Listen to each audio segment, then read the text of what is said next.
Jika engkau bukanlah orang yang menguasai ilmu agama, maka ajarkanlah alif ba ta kepada anak-anakmu. Setidaknya itu menjadi amal jariah untukmu yang tak terputus pahalanya meskipun kau berada di alam kubur. Jangan mudah berburuk sangka agar tidak gelap hati dan tidak sengsara. Banyak orang sakit, matanya sakit, tangannya sakit dan lainnya. Namun orang yang paling sakit ialah yang tidak mencintai dan merindukan Rasulullah SAW. Termasuk orang yang bagus yaitu orang yang tidak bisa mengaji, tetapi suka berkumpul dengan orang yang bisa mengaji. Orang yang baik itu tidak menyepelekan dosa meskipun kecil, dan tidak sombong ketika punya amal meskipun banyak. Jangan mudah buruk sangka biar hidupmu tidak gelap dan tak sengsara. Jangan mikir kelak jadi apa, yang penting belajar giat. Janganlah sedih atas suatu musibah, kamu tidak mengetahui apa yang akan Allah berikan kepadamu sebagai gantinya. Jika kau tak bisa berbuat baik sama sekali, maka tahanlah tangan dan lisanmu dari menyakiti.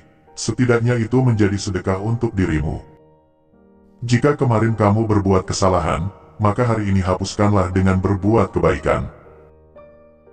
Kamu kalau ngaji jangan berniat menjadi kiai, tetapi niatkan menjalankan perintah Allah SWT dan menjauhi larangan Allah SWT. Kalau rumah kau dibuat ngaji, insya Allah keturunan itu senang ngaji. Peganglah ucapanku ini, saya pernah dinasehati Bapak demikian. Orang di dunia ada yang senang dan ada yang susah. Semua itu supaya mendekatkan diri kepada Allah, tetapi ketika di akhirat susah terus yaitu ketika di neraka, senang terus yaitu ketika di surga. Sebaik-baiknya perhiasan adalah istri yang solihah. Sebaik-baiknya harta adalah anak soleh dan solihah pula. Inilah kenikmatan akhirat yang kelak akan dialami keluarga mukmin. Termasuk orang yang bagus yaitu orang yang tidak bisa mengaji tetapi suka berkumpul dengan orang yang bisa mengaji. Kamu kalau jadi guru, dosen atau jadi kiai kamu harus tetap punya usaha sampingan agar hati kamu tidak selalu mengharap pemberian ataupun bayaran orang lain. Jika kau tidak bisa berbuat baik, maka tahanlah lisan dan tanganmu dari menyakiti. Setidaknya itu menjadi sedekah untukmu. Salah satu faedah berhubungan dengan masyarakat adalah adanya uji coba terhadap diri pribadi. Hal itu untuk menguji coba hati, akhlak dan sifat-sifat batin yang tidak mungkin terjadi saat sendirian. Hidup itu bisa dikatakan tentram bila punya uang tidak merasa gembira dan bila tidak punya uang tidak merasa susah. Jangan pernah meremehkan kebaikan. Bisa jadi seseorang masuk surga bukan karena puasa sunnahnya, bukan karena panjang sholat malamnya.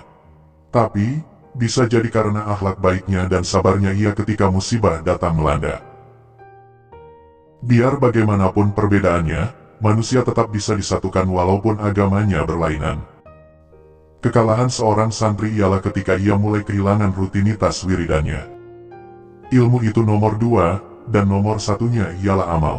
Namun, ilmu didahulukan daripada amal, karena ilmu tetap diterima Allah meski tidak diamalkan.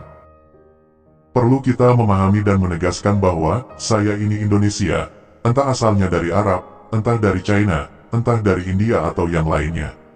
Inilah yang disebut, satu nusa satu bangsa. Barang siapa ingin bertahan mengajarkan ilmu agama di masa sekarang, maka dia harus memiliki pemahaman dan pengetahuan yang belum ada pada zaman dahulu.